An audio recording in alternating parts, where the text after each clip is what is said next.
Bueno, hermanos, buenas noches y vamos a dar hoy principio a este tema que pues el Señor me ponía en mi corazón desde hace algún tiempo y pues hasta hoy pues Dios me lo permitió enseñar. Así que yo, este fue el título que le puse, pero vamos a ver varios aspectos acerca de este tema, ¿verdad, hermanos? Porque resulta que muchas veces nosotros en nuestras congregaciones, pues hacemos esto, hacemos actos proféticos y a veces, pues, o no a veces, el Señor pues nos bendice a través de ellos, pero resulta que como todo, hermanos, todo lo que nosotros realizamos debe de, debe de estar normado, debe de ser algo que pues esté alineado con la palabra del Señor. Entonces vamos a ir viendo ahí algunas cuestiones, vamos a ver al principio unas definiciones con las cuales luego vamos a platicar. Después vamos a ver ahí algunos versículos que van a ser nuestra base para comentar lo que vamos a comentar, porque considero que esto es bastante importante, hermanos, porque hay que hacer una diferencia y ahí lo vamos a ir viendo. Entonces, el tema de hoy se llama los actos proféticos. Entonces, vamos a dar primero algunas definiciones. Entonces, como pues usted ahí tiene a la mano su cuaderno o algo en donde apuntar, entonces esto es algo bastante corto. Entonces, vamos a definir acto. Acto como una acción u obra que realiza una persona. También acto es una reunión o ceremonia oficial o solemne. Eso es acto. Profético es algo relacionado con la profecía y el profeta. Y por lo tanto, juntando estas dos, tenemos que un acto profético es una acción para dar a entender una profecía hecha por un profeta. Y le agregaría yo más, que no lo hice aquí por cuestión del espacio, que es algo que se hace por lo general en público o en presencia de testigos. Eso es las primeras definiciones. Vamos con otras. Profecía. ¿Es una palabra, es una visión o es una predicción? Así estoy hablando en términos muy generales. Ya nos vamos a ir un poquito a la Biblia. Y profetizar entonces es anunciar, declarar, pregonar o proclamar algo inspirado por Dios. Eso es básicamente profetizar. Claro, aquí yo creo que, bueno, aquí hay de distintos, digamos, módulos de doctrina, pero para hacerle usted ahí una pequeña introducción, hay un don que es el don de profecía y por eso es que estamos platicando acerca de esto. Para los que acaban de entrar, estamos hablando sobre los actos proféticos y en este momento estamos dando definiciones, así que no se preocupe, vamos a, de todos modos ahí va a quedar esto grabado para que usted pueda ir. Solamente hemos pasado un slide, así que no se han perdido mucho. Entonces, ahora sí, y pongamos esta otra definición. Usted va a decir, ¿y por qué pone esto, hermano? Ahí va a ver, porque se lo digo más tardecito. Hechicería. Esta es una definición que yo copié textualmente y dice: son artes ocultas y poderes misteriosos en virtud de los cuales se realizan obras sobrenaturales relacionadas con poderes ocultos y espiritistas. El hechicero trata de influir en las personas mediante fórmulas mágicas. Póngale mucho ojo a esto, fórmulas mágicas, obtenidas mediante conocimiento y sabiduría sobrenaturales. Quiere decir esto que el hechicero utiliza fórmulas. ¿Qué quiere esto decir? Que que viene y lo que hace para una persona solo lo recicla para cuando llegue otra persona que llega con el mismo, con la misma solicitud. Por ejemplo, si una mujer llega y le dice al hechicero, mire, yo quiero que mi esposo deje de tomar, ¿ok? Bueno, él le hace una fórmula mágica, que una fórmula es un procedimiento repetitivo, y viene y le hace el hechizo, le hace, como dicen realmente, el trabajo. Y de ahí llega otra persona con la misma requisición y él aplica los mismos pasos. Entonces, el hechicero usa fórmulas, es decir, usa cuestiones repetitivas que sabe que le van a funcionar porque ya las ha probado, porque las obtuvo mediante un conocimiento y sabiduría sobrenaturales, pero no sobrenaturales buenas, sino sobrenaturales malas.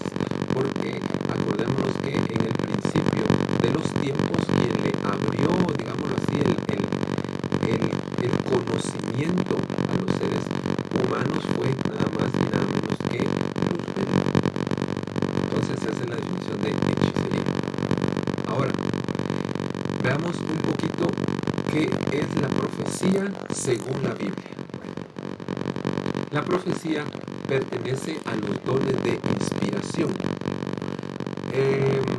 En la Biblia no vamos a encontrar como tal esta palabra, esta frase, dones de inspiración, pero para el estudio, de una forma muy didáctica, lo hemos dividido así. Están los dones de inspiración, están los dones de poder, pero dentro de los dones de inspiración está la profecía. ¿Por qué? Porque es un discurso divino, es decir, es algo que nos da Dios, es un mensaje de parte del Señor que sirve para reprobar algo malo, sirve para consolar, sirve para revelar cosas ocultas, sirve para predecir el futuro y sirve también para exhortar. Aclaremos algo acá que no lo puse. Profecía, para los que aún no han llevado ese módulo, no es lo mismo que palabra profética. Debo de hacer la aclaración porque hay muchos que dicen, ¿y qué tal estuvo el culto hoy? Buenísimo, hermano. ¿Y qué pasó? Fíjate que recibí una palabra profética porque un hermano vino y me dijo tal y tal cosa. No, eso no es palabra profética, eso es profecía. Porque la palabra profética es la Biblia escrita, así de simple. Y son las palabras de los profetas del Antiguo Testamento que ya quedaron allí escritas. Eso es palabra profética. Es más, ahí mismo lo dice la Biblia que es lo más seguro. ¿Y por qué es lo más seguro, hermanos? Porque está escrito. Porque yo le podría casi asegurar en un 100% que de todas las profecías que se dan durante un servicio ahí en la iglesia, no nos recordamos, por lo menos no el 100% de todas, nos recordaremos de una tal vez en específico que tocó nuestro corazón, pero como no está escrita, no nos acordamos, pero como las palabras de la Biblia fueron inspiradas por Dios, las profecías que Dios dio a través de los siervos fueron inspiradas por Dios, entonces esas sí son palabras proféticas. Entonces vamos a hacer esa distinción entre profecía y palabra profética, porque es algo que viene de Dios. Hasta aquí, ¿alguna duda o alguna aportación? Ya sabe que puede levantar su mano virtual y con gusto le cedemos el tiempo. ¿Alguna duda hasta acá de esto que hasta ahorita llevo comentando? Ahí lo puede escribir en el chat si quiere. Si dice que no, estamos bien. Continuamos. Bueno, continuemos. Entonces, todo claro, amén. Bueno, entonces, veamos Mira, pues este es importante lo que les estoy dando, porque con esto y con las definiciones del principio nos vamos a esclarecer este tema de los actos proféticos. Entonces, parámetros de la profecía. La profecía primero debe ser dada conforme a la medida de la fe. ¿Qué es esto? Bueno, que una persona que, por decirles algo, hoy recibió una, el bautismo con el Espíritu Santo y la llenura del Espíritu Santo, y con ella recibió el don de profecía. Y dicho sea de paso, no es lo mismo que el don de lenguas, y tampoco es lo mismo que el don de interpretación de lenguas, son diferentes. Pero digamos que una persona viene y recibe el don de profecía y lo tiene acá dentro en su corazón y le está golpeando, dicho en un sentido metafórico, y está ahí, siente algo, pero no se atreve a darlo. ¿Por qué? Porque comienza una lucha, y eso es así, hermanos. A veces empieza una lucha y uno dice, pero ¿será que no es mi pensamiento? ¿Será que es de Dios? ¿Será que no es de Dios? Pero entonces eso se va, digámoslo así, que puliendo conforme a la medida de la fe que cada uno tenga. Pero ese es un parámetro. Entonces quiere decir que la profecía también se da porque tenemos fe, porque creemos que Dios actualmente sigue hablando. La profecía tiene que tener respaldo bíblico. Esto está en 2 de Pedro capítulo 1, verso 19 al 21. Es lo que les decía hace un momento. Una profecía no puede salirse de lo que está escrito en la Biblia. Por ejemplo, no se puede parar alguien ahí y decir, así dice el Señor, no esperes a Cristo porque Él ya no viene. Eso es totalmente falso. ¿Por qué? Porque no hay un respaldo bíblico. Sabemos que la Biblia dice tanto en el Antiguo Testamento como en el Nuevo Testamento que el Señor va a volver a venir, tanto por su novia como su venida pública. Pero ese es otro tema que lo vamos a tratar algún día en el tema escatológico. La profecía tiene que ser por turnos. Y eso estamos hablando de en un servicio, ¿verdad, hermanos? Porque a veces es cierto, hay una presencia de Dios muy linda, muy preciosa, y se empieza a derramar la gloria del Señor, y entonces empieza alguien a hablar y empieza a dar una profecía, y viene otro, y viene otro, y viene otro, y viene otro, y viene otro, pero y ¿qué pasaría si en un ambiente, digámoslo así, normal, las 2 horas, digamos, de un culto, se pasa la gente profetizando?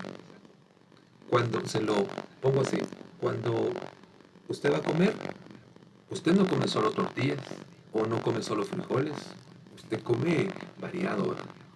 Entonces la profecía debe ser por turnos, porque ahí dice que profeticen 2 o a lo más 3, pero tampoco eso es algo que sea también así a rajatabla, porque a veces puede ser que según el Espíritu Santo lo dé, puede ser que una cuarta persona profetice, y tal vez pasa, digamos, el tiempo de la administración y al final pasa algo y entonces otra vez hay una profecía. La profecía se sujeta al profeta, es decir, que los que profetizan me van a comprender. Dios te da una profecía, pero Él te la da en una forma, pero tú tienes que saber ajustarla, tú tienes que saber interpretarla, porque, por ejemplo, si la profecía tiene que ver con la muerte de una persona, no vamos a ir y directamente así le vamos a dejar ir, ¿verdad? Así dice el Señor, te vas a morir. Entonces, eso es lo que quiere decir, es de que, número uno, el que recibe la profecía debe de saber cómo dar esa palabra. Y segundo, y ahí es donde viene el parámetro, es decir, la sujeción a la persona que está administrando dones. Porque, por ejemplo, si el que está administrando dones, y miren, hermanitos, aquí hay varios que profetizan, si un día el hermano que está administrando dones viene y le toca el hombro y le dice, hermano, hermana, baje su voz, no se enoje, no se enoje porque la profecía se sujeta al profeta. Pero también la profecía no se debe utilizar para atemorizar a nadie. Es decir, si no haces esto, te vas a ir al infierno. No, porque ya vimos que la profecía sí puede señalar algo malo, pero también tiene que servir para exhortar y para que la persona cambie para orientarlo, para que la persona cambie su manera de actuar. Y las profecías se pueden usar en actos proféticos. Y entonces aquí es donde lo comenzamos a unir, porque como el tema es los actos proféticos, entonces un acto profético tiene que tener una profecía. Y la profecía debe estar enmarcada en estos parámetros. Entonces, y los actos proféticos tienen elementos y tienen objetivos. Entonces, vamos a ver algunos de estos según la Biblia, hermano, no según yo, según la Biblia. Y ahí vamos a ir viendo algunas cosas que nos van a servir. Pero antes de pasar, vuelvo a preguntar. ¿Alguien tiene alguna duda sobre lo que hemos visto hasta el momento? Hemos estado dando puras definiciones. Y bueno, bienvenido, hermano pastor. Estamos hablando sobre el tema de los actos proféticos. Entonces hemos estado dando ahorita algunas definiciones ahí solo para llegar a lo que queremos llegar. Adelante, hermana Dania. Amén. Dios les bendiga. Dios le bendiga, pastor. Hermana Dania. Buenas noches, hermano, Dios le bendiga. Con una duda, una consulta, ¿verdad? Yo soy nueva aprendiendo sobre este don tan hermoso que Dios le da a uno. Pero quisiera preguntarle, si como yo he visto que siempre que profetizan, ¿verdad? Se extienden en lenguas primero y después profetizan. ¿Puede una persona profetizar sin hablar muchas lenguas? Esa es mi duda. Amén. Mira. Vamos un poquito a los dones. Dice que hay un don de profecía, pero hay un don de lenguas y hay un don de interpretación en lenguas. Estos son tres dones diferentes que no necesariamente van juntos, aunque si una persona comienza a hablar la lengua, dice 1 Corintios capítulo 14, y está esa explicación que así mismo se edifica, porque hablan misterios. Si hablan lenguas angelicales, hablan misterios para Dios decir cosas que no entienden los humanos. Pero si la persona tiene, aparte del don de lenguas, tiene el de la interpretación de lenguas, entonces la persona va a poder interpretar qué es lo que dijo en lengua. Pero la profecía es algo que es una inspiración que viene en el momento en que no necesariamente va precedido de lenguas. Pero esto de las lenguas es porque yo voy a enseñar en inglés. Y por ejemplo, vamos a hacer la prueba, porque está Ana Maricel, voy a pedir ahí un apoyo, hermana. Yo voy a decir algunas frases en inglés y tú las vas a interpretar, no traducir. ¿De acuerdo? Hermana Maricel, ¿está por ahí? Sí, amén. Cuando decís interpretar, no tengo que dar entonces el significado en español. Yo voy a hablar y tú vas a interpretar lo que yo dije en inglés, tú lo vas a interpretar en español, ¿de acuerdo? Okay. Como una conversación. Ok. Okay. According the way of faith, we have to take care of the words that we speak when we are prophesying, because if we do not take care about this, we are incurring in a huge mistake. Ok, esas fueron las lenguas en inglés. Ahora ella las va a interpretar. Ah, capté unas cosas. Dijiste que de acuerdo a la profecía,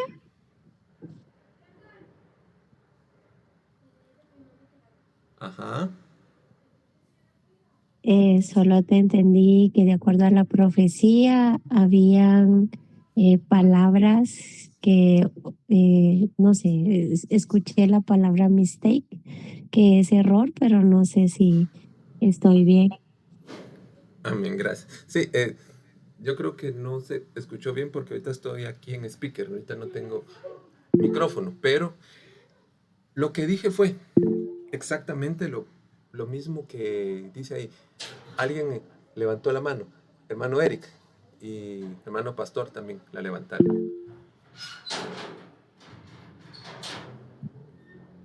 Y habla hermano Eric.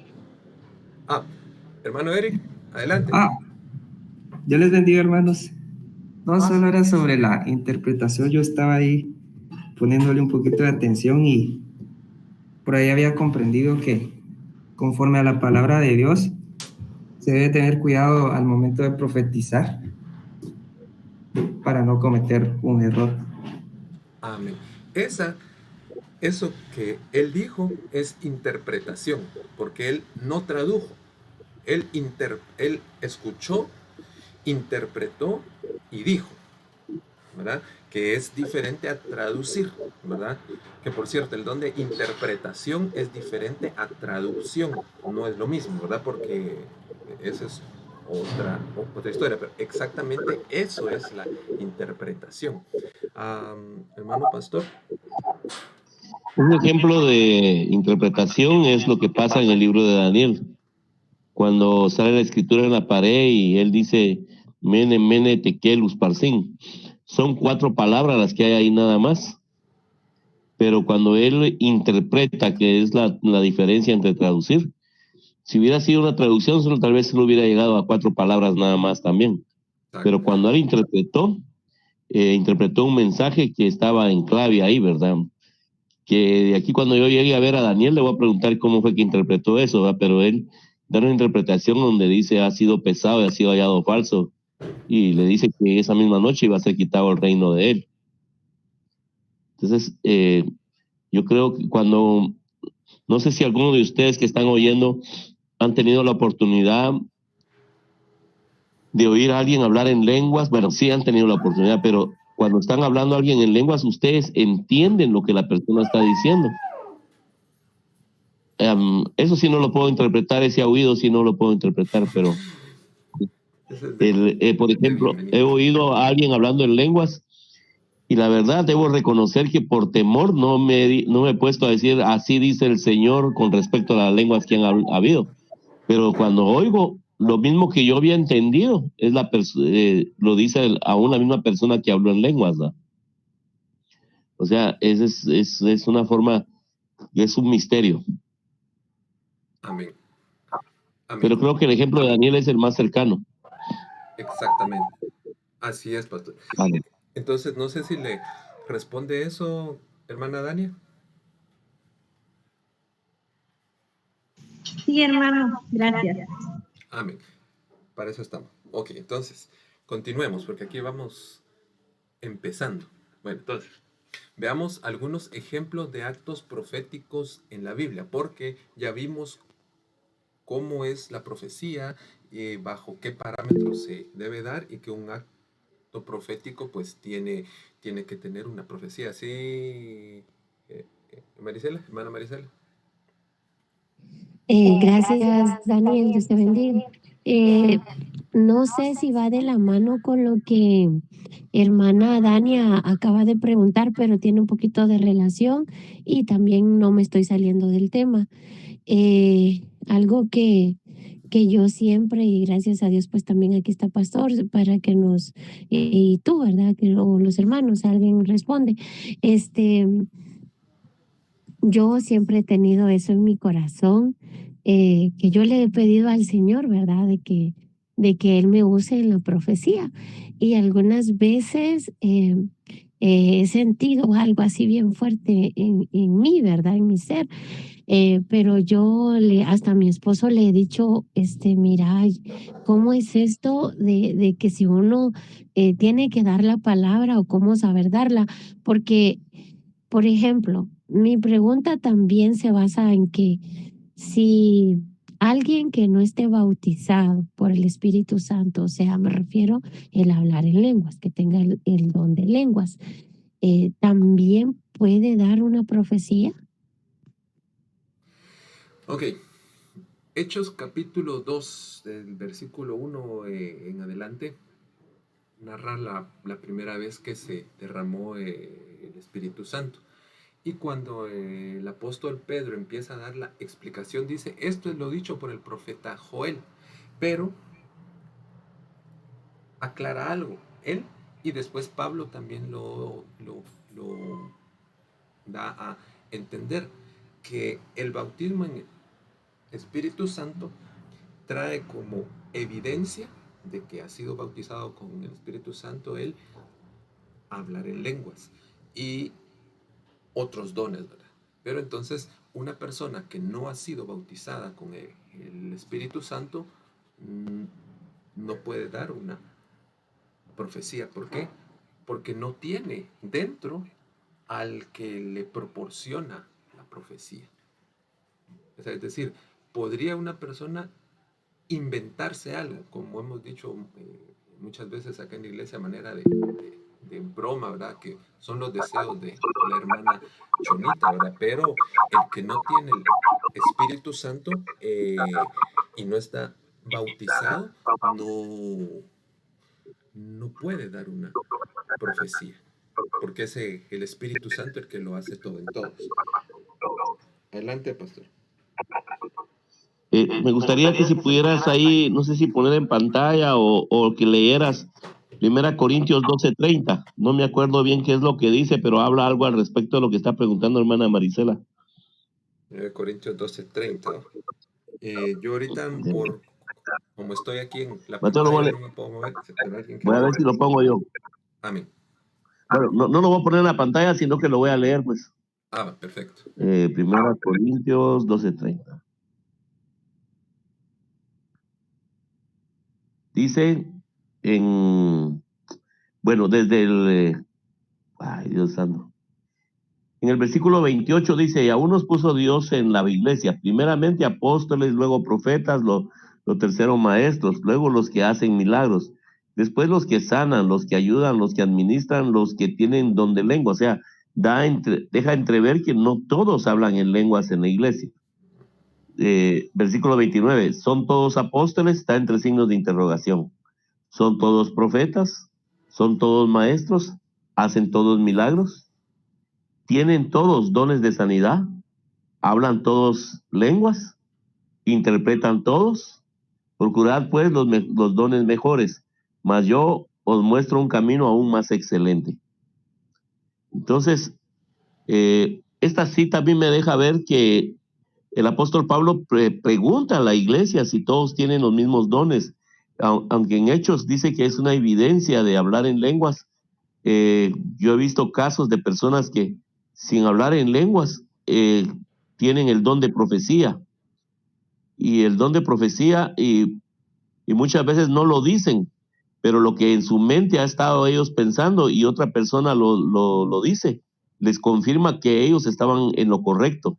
Si este ha sido el caso, hermana Marisela, pues solo hay que esperar la evidencia de la llenura, pero que en algún momento ella pueda soltar la lengua, en el nombre de Jesús.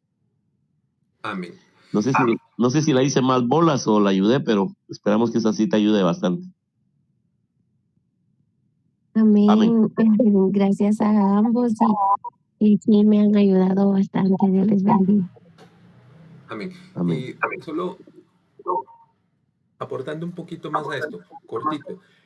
Yo creo que tú sí has sido bautizada con el Espíritu Santo, pero el asunto a veces pasa como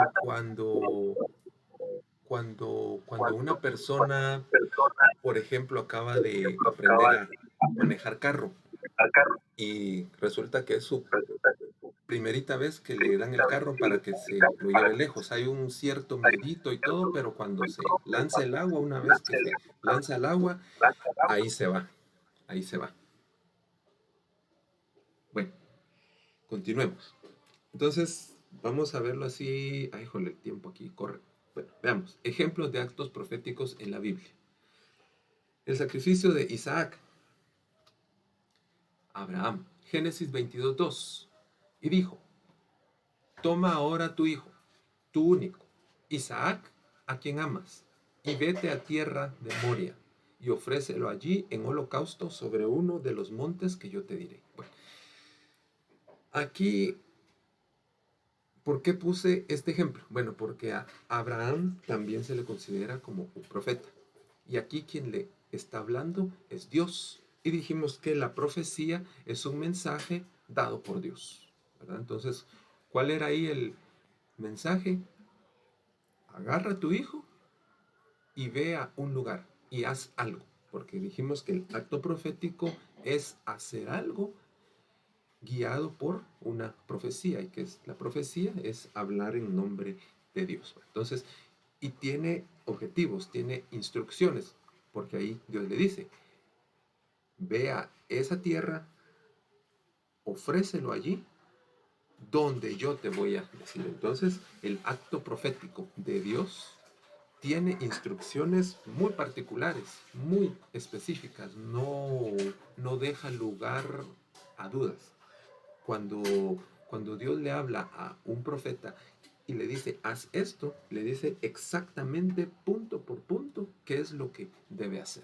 Le remarca bien para que eso no deje dudas, porque lo que hace un acto profético es dar a entender gráficamente algo que Dios quiere explicar o trasladar a su pueblo. Continuemos. Dijimos que los actos proféticos tienen elementos. Bueno, veamos cuáles eran estos elementos. Génesis 22, 3 y 6. Y Abraham se levantó muy de mañana y enalbardó su asno y tomó consigo 2 siervos. Siempre, en un acto profético siempre hay testigos. Y a Isaac su hijo, y cortó la leña para el holocausto y se levantó y fue al lugar que Dios le dijo. Y tomó Abraham la leña, ahí hay otro, es el mismo elemento, y la puso sobre Isaac. Y él tomó en su mano el fuego y el cuchillo. ¿Por qué? Porque para que un acto profético, un acto profético es como hacer un ejemplo. Cuando a mí me ha tocado ahí en la iglesia, pues, dar algún tema, pues a mí me gusta mucho hacer ejemplos, porque pienso que con ejemplos gráficos uno aprende mejor, ¿verdad? Porque al ver ya uno cómo se interactúa, entonces uno rápido comprende. Entonces, el acto profético es eso, ¿verdad? Es dar gráficamente algo que solo con palabras a veces como que nos cuesta un poquito, pero lo que le quiero resaltar de acá es que tiene elementos, ¿sí? Entonces, aquí ahorita estamos sentando bases para lo que vamos a platicar más adelante. Entonces, ¿en qué consistió este acto? Bueno, número 1 dice, siempre en el 22 de Génesis, en el versículo 5 y del 9 al 10, entonces dijo Abraham a sus siervos, esperad aquí con el asno, y yo y el muchacho iremos hasta allí, y adoraremos, y volveremos a vosotros. Después dice otras cosas, y cuando llegaron al lugar que Dios les había dicho, edificó allí Abraham un altar, y compuso la leña, y ató a Isaac su hijo, y lo puso en el altar sobre la leña, y extendió a Abraham su mano y tomó el cuchillo para degollar a su hijo. Entonces, ¿en qué consistió el acto? Bueno, número uno, sabemos nosotros hoy al pasar del tiempo que Dios estaba probando a Abraham en su fe, y por eso dice Romanos capítulo 4 que se le llamó padre de la fe, y que nosotros somos hijos del padre de la fe porque creímos. Pero también este acto profético que hizo Abraham nos estaba apuntando 2000 años más adelante, cuando viniera el Señor Jesucristo, y sobre uno de esos montes de la tierra de Moria él iba a dar su vida, y ahí él sí iba a ser sacrificado, ¿verdad? Porque en lugar de Isaac se sacrificó a un animalito, ¿verdad? Entonces, ¿en qué consistió este acto? Bueno, en profetizar de la futura venida del Mesías, y en, digámoslo así, en reconocer a este hombre como el padre de la fe. Este fue el objetivo de este acto.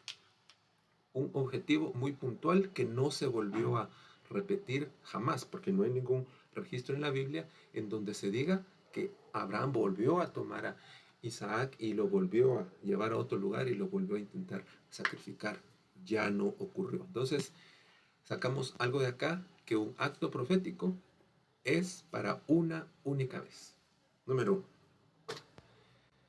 Veamos otro acto profético. La vara de Aarón. Dice, pero no la que reverdeció, sino esta.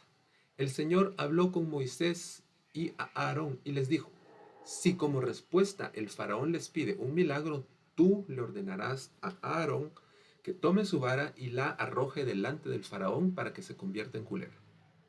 Aquí es cuando ellos están ya delante del faraón para pedirle liberar al pueblo. Entonces, ¿qué pasó acá en este momento? Dios utilizó una figura para mostrarle a este gobernante de lo que Dios era capaz. Y entonces utilizó algo tan sencillo como esta vara, que era, bueno, aquí habría que analizar, pero no es este el momento de qué vara es. Yo no sé aquí si es Shevet o es una Mishnah, pero bueno, el punto acá que les quiero resaltar con el tema de la vara de Aarón que se convirtió en culebra es de que este fue un acto profético para uno, demostrarle, porque Dios a veces sí le da respuesta a los incrédulos, a veces, no siempre, pero cuando se las da es con un objetivo, más que para el incrédulo, para que los creyentes crean, ¿verdad? Porque lógicamente eso no tiene ninguna razón de ser, pero ahí lo que Dios quería demostrar era su superioridad. Pero resulta que, y aquí usted se va a dar cuenta por qué le puse al principio la definición de lo que era la hechicería, que dice en Éxodo 7:11, que el faraón llamó también a los sabios y hechiceros de Egipto, y con sus encantamientos ellos también hicieron lo mismo. Entonces, ojo, fíjese que este tema, yo no sé, pues el Señor me lo puso, así que Él es el que se va a encargar, ¿verdad? Pero resulta que a veces el enemigo quiere imitar las cosas que Dios hace y las quiere convertir en una costumbre. Pero dijimos al principio que los hechiceros hacen sus cosas por medio de fórmulas mágicas, o como dice acá, con sus encantamientos, es decir, imitan lo que Dios hace. Pero vuelvo a lo mismo que dije con Abraham. En este caso, ellos nunca más volvieron a lanzar la vara para que se volviera a convertir en culebra, ya no. O sea, lo que me refiero ya desde cuando entraron a Canaán y todo eso, ya no volvió a suceder, sino que eso fue una cuestión para una única vez. Pero aquí vemos un peligro, hermanos, que a veces los actos proféticos se toman erróneamente como doctrinas. Y entonces eso lo puede llegar a convertir, hay que tener mucho cuidado con eso, lo puede llegar a convertir hasta en una hechicería, porque entonces uno puede volver eso una fórmula. Es decir, bueno, como aquella vez lo hice, entonces ahora también lo voy a hacer. Por ejemplo, yo hace varios años oí el testimonio de, yo no sé si alguien aquí ha leído o ha escuchado de un pastor coreano que se llama Paul Yonggi Cho. Posiblemente, hermano pastor, sí. Este pastor Paul Yonggi Cho escribió un libro acerca de la fe, y en ese libro cuenta él la experiencia mala de unos cristianos que dice que vivían allá en Corea, y durante una inundación ellos estaban, digamos así, de un lado de un río caudaloso, pero estaba lloviendo y el río estaba crecido, llevaba piedras y todo, pero ellos eh, necesitaban pasar al otro lado. Entonces él escribe en el libro que estos hermanitos dijeron, bueno, si Pedro caminó sobre las aguas, y si Josué cuando pasó el río Jordán abrió el río y pasaron en seco, y nosotros creemos lo mismo, entonces vamos a hacer lo mismo. Pero que si no era ese el momento, no era ese el tiempo, y para no hacerse la larga, ellos cuando pusieron el primer pie en el río, se los llevó el río y murieron. ¿Qué pasó ahí? ¿Es mentira el relato bíblico? No, no es mentira, pero era un acto para una única vez.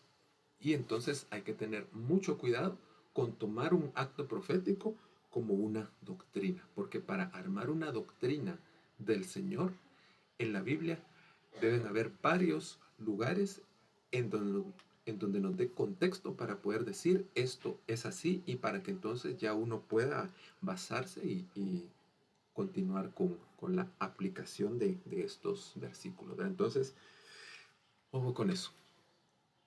Pero sigamos con otro acto profético, la serpiente de bronce. Bueno, Números 21, 8 al 9.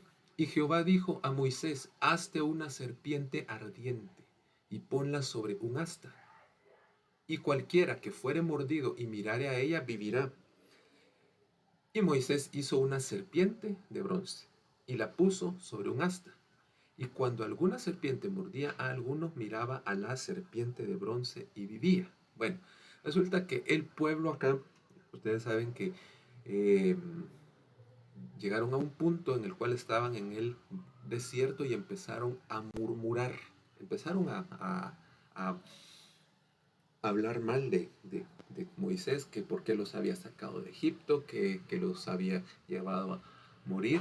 Y entonces viene Dios y empieza a mandarles serpientes venenosas para que los muerdan y mueran. Entonces, como Moisés era un siervo genuino de Dios, él tenía bueno, en ese tiempo aún no se hablaba de eso, pero yo considero que Moisés, él tenía un corazón de pastor. Y entonces él le clamó al Señor, y entonces el Señor le contestó y le dijo, ok, está bien, hace una serpiente de bronce.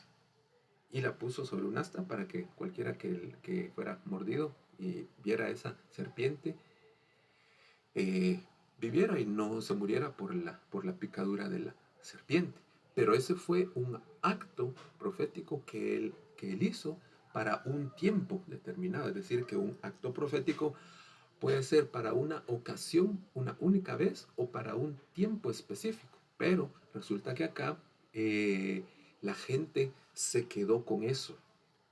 Se quedó con eso y pasó esto. Que regreso acá un poquito. Números. Estaba Moisés. Después Moisés muere Aarón, el pueblo pasa al otro lado del río Jordán, entra Josué, vienen los jueces.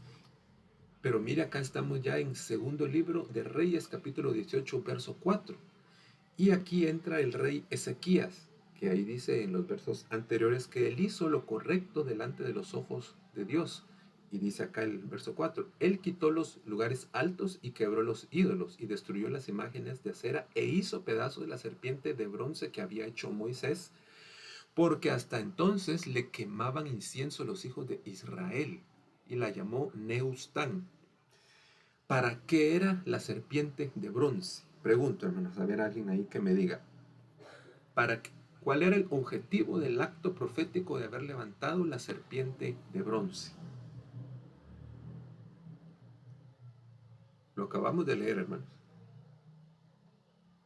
¿Cuál era el objetivo? Según el versículo anterior, Números 21 del 8 al 9, lo que está ahí resaltado en amarillo.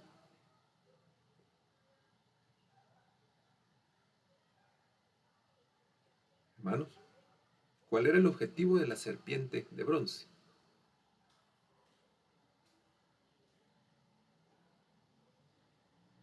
Aquí lo dice, que cuando alguien fuera mordido por una serpiente y esta persona viera a esa serpiente, viviera y no muriera. Pero ¿qué continuó haciendo el pueblo? La convirtió en su ídolo. Y entonces aquí vengo yo y digo lo siguiente, con base en esto, que hay pueblo de Dios que convierte en idolatría los actos proféticos que una vez fueron de bendición para el pueblo. Los actos proféticos que una vez pues dieron vida a una persona, esos actos proféticos, por falta de discernimiento, los convierten en un ídolo. Porque ahí no decía que le quemen incienso, ahí decía que la miren, que la vean. ¿Y sabe cuál era más que el objetivo de que no murieran por la picadura de la serpiente? En el Nuevo Testamento se declara que se levantó la serpiente en el desierto como una profecía, por eso es un acto profético, como una profecía de cuando el Señor Jesucristo fuera levantado en la cruz y muriera por nuestros pecados. Y pregunto, ese no es ahorita el tema, pero ¿cuántas veces murió Jesucristo en la cruz, hermanos? ¿Cuántas veces lo hizo? ¿Cuántas veces se hizo ese acto profético? Solo una. Y por eso, mire, tal vez cuando suba el video y me lo censuren o algo, pero lo voy a decir. Por eso la misa es una idolatría. Ahí se lo dejo. Y los que saben de lo que estoy hablando me van a dar la razón. Porque el Señor fue y subió a la cruz una sola vez y no podemos hacer idolatría de eso. No le podemos quemar incienso ni recomendarle a otros que vuelvan a hacer lo mismo. Porque eso es un peligro, porque Dios destruye a los ídolos. Pero hagamos un comparativo, le puse yo, de serpientes. La serpiente de Números 21:8 era un saraf, que era una serpiente venenosa, una criatura simbólica, o dicho, un serafín. ¿Y qué es un serafín? Bueno, dentro de la jerarquía de los ángeles, el serafín es la jerarquía más alta. Arriba de el serafín ya no hay otro ángel, porque el único que está arriba de el serafín es Dios. Pero entonces, esta entidad vino de parte de Dios para ejecutar un juicio, mientras que la de segundo de Reyes 18:4 era una Nakash, que era una serpiente vulgar, la misma que tentó a Eva, pero no era como tal la culebra que usted mira hoy por ahí o que va a ver alguna vez al zoológico, no, sino que era algo que estaba poseído por el mismo Satanás. Entonces, ¿cuál es el problema, hermanos, de hacer de un acto profético una idolatría? Que estamos siendo influenciados por Satanás y lo que podría ser de bendición se convierte en maldición porque es influenciado por el mismo diablo. ¿Por qué? Porque las serpientes fueron enviadas para ejecutar un juicio de Dios, para hacer que la gente se volviera al Señor, pero aún así Dios tuvo misericordia. Entonces, avancemos acá. El manto de Eliseo. Hablemos un poquito del manto de Eliseo. Antes de pasar al manto, ¿alguna duda, hermanos, o alguna aportación acerca de esto, hermanos? De lo que hemos ahorita hablado.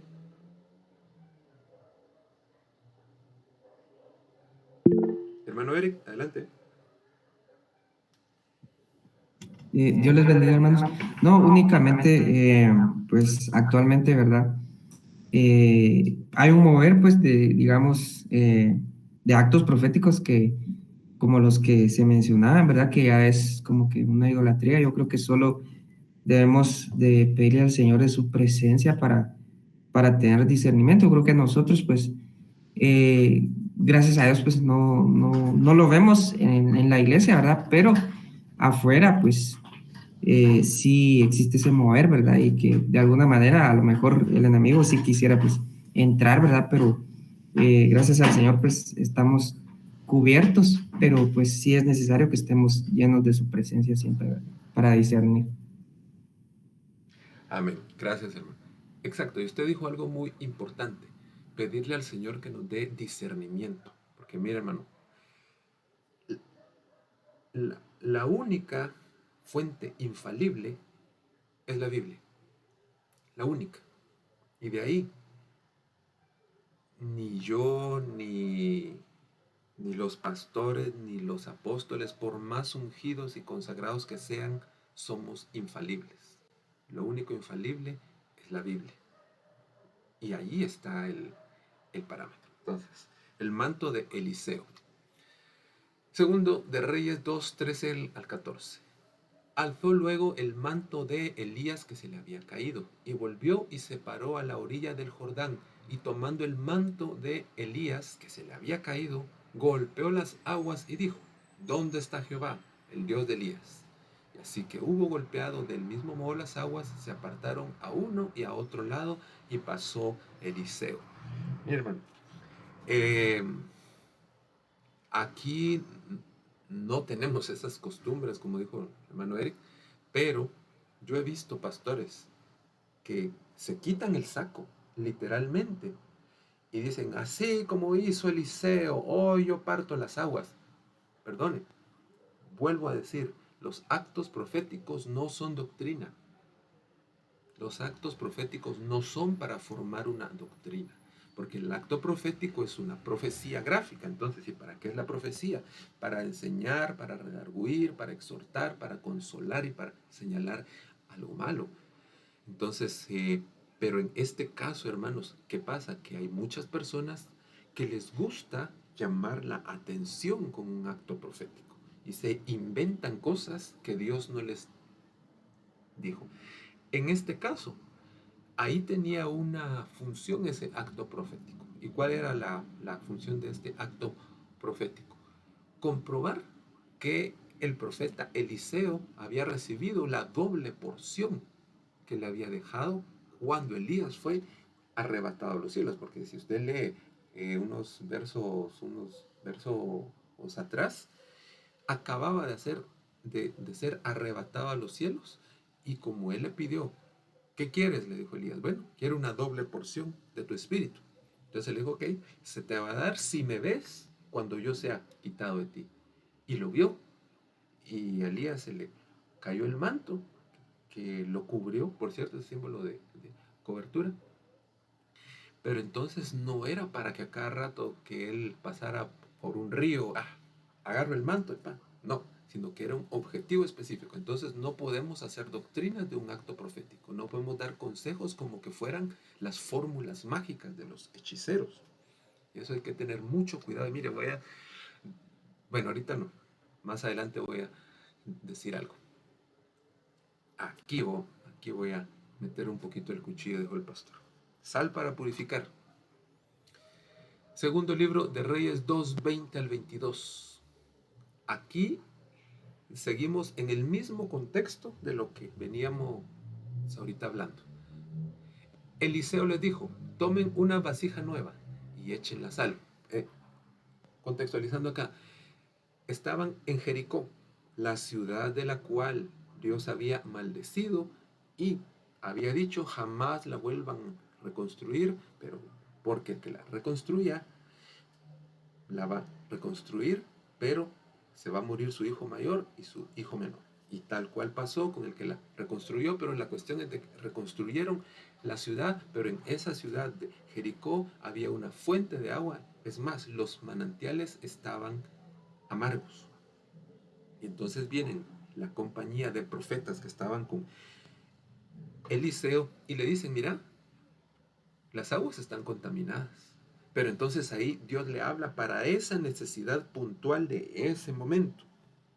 Y le dijo, tomen vasija nueva y échenle sal. Y aquellos obedecieron y él fue a donde estaban los manantiales. Echó la sal en ellos y dijo, así ha dicho el Señor, yo sano ahora estas aguas. Nunca más serán ellas causa de enfermedad ni de muerte. Y tal como lo dijo Eliseo, ese día las aguas de Jericó quedaron sanas hasta el día de hoy. Apunto lo siguiente. Resulta que, y si aquí hay alguien, alguna hermana que es de intercesión, perdone, no es nada en contra de usted, hermana, pero, o hermano, si ha escuchado esto, cuando usted ministre, hermana, después báñese con sal. ¿Dónde dice eso en la Biblia? Ah, pero es que lo hizo Eliseo, no, eso fue para una cuestión puntual en ese momento. Volvemos a lo mismo, no podemos hacer doctrina de un acto profético, porque entonces se vuelve hechicería. Porque sí es cierto, la sal sirve para purificar, pero hay que discernir y hay que ver el contexto de qué se está hablando. Porque si yo, mire, y no es una vez que yo he escuchado esto. Y eso a mí siempre me ha chocado eso, porque mire, yo hace añales no era cristiano ni nada, pero era adolescente y me llevaron a un lugar, a uno de esos centros famosos, ¿va? Pero no dejé que me pusieran una mano encima. Pero, ¿sabe quiénes hacen eso? Los hechiceros.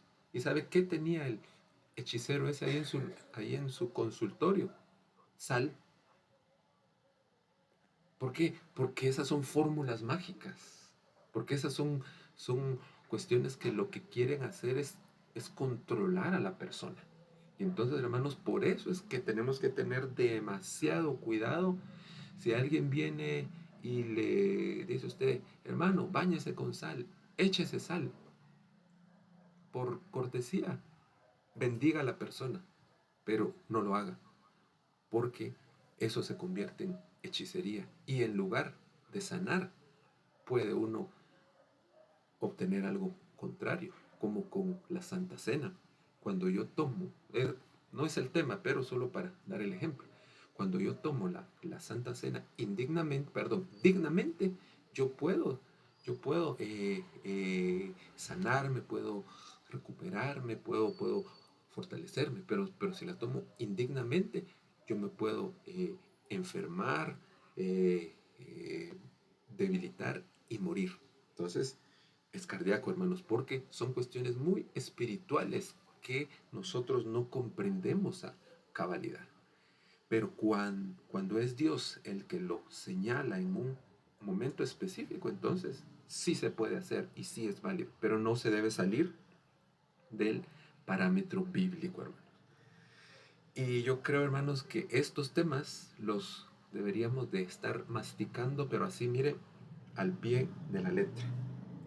Porque no es por atacar a nadie, sino para que se abran los ojos, hermano. Y esa es una de nuestras funciones, de enseñar para que se abran los ojos y para que no nos pase como lo que le pasó al pueblo de Israel, que por andar en esa idolatría se los llevaron cautivos, los invadió Babilonia, destruyeron su ciudad y estuvieron 70 años cautivos hasta que los liberó un rey pagano, hermanos, mientras que el Señor Jesucristo ya se hizo maldición por nosotros y fue a la cruz, descendió a los infiernos y lo levantó el Padre para que hoy seamos libres. Entonces, ¿por qué nos vamos a volver a atar a este tipo de cosas?